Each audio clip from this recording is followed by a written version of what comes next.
வணக்கம். Red news செய்திகளுக்காக பிரின்சி. செங்குன்றத்தில் வடமாநில தொழிலாளி தலையில் அடைத்து கொலை, சடலத்தை கைப்பற்றி காவல்துறை விசாரணை. போதையில் ஏற்பட்ட தகராறில் கொலையா என விசாரணை.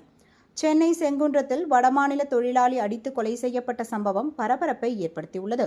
செங்குன்றம் அம்பிகா திரையரங்கம் எதிரே காசி விஸ்வநாத தெருவில் தனியாருக்கு சொந்தமான காலி இடத்தில் இரத்த காயங்களுடன் ஒருவர் இறந்து கிடப்பதாக செங்குன்றம் காவல்துறைக்கு பொதுமக்கள் தகவல் தெரிவித்தனர்.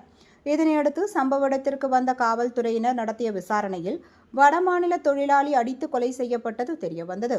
இதனையடுத்து சடலத்தை கைப்பற்றி பிரேத பரிசோதனைக்காக சென்னை ஸ்டான்லி அரசு மருத்துவமனைக்கு அனுப்பி வைத்து செங்குன்றம் காவல்துறையினர் வழக்கு பதிவு செய்து விசாரணை நடத்தி வருகின்றனர். அருகில் டாஸ்மாக் கடை உள்ள நிலையில் மது அருந்தும் போது ஏற்பட்ட தகராறில் அடித்து கொலை செய்யப்பட்டாரா என விசாரணை நடத்தி வருகின்றனர். இறந்தவரின் உடலில் அடையாள அட்டை போன்ற ஆவணங்கள் எதுவும் இல்லாத நிலையில் இறந்தவர் தொடர்பான அடையாளங்களை சேகரிக்கும் பணியில் காவல்துறையினர் ஈடுபட்டு வருகின்றனர். வடமாநில தொழிலாளி எந்த ஊரை சேர்ந்தவர், அவரது பெயர் என்ன, எங்கு பணியாற்றி வந்தார் என்பது குறித்த விவரங்களை காவல்துறையினர் விசாரித்து மேற்கொண்டு வருகின்றனர். வடமாநில தொழிலாளி ஒருவர் அடித்து கொலை செய்யப்பட்ட சம்பவம் செங்குன்றத்தில் பரபரப்பை ஏற்படுத்தியுள்ளது.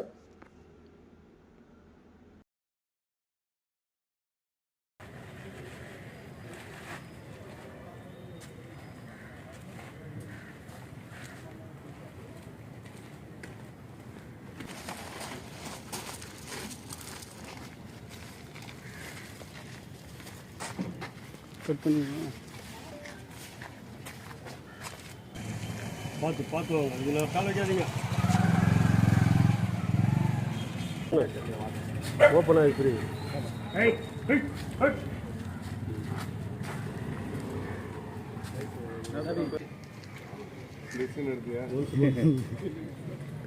டாபி டாபி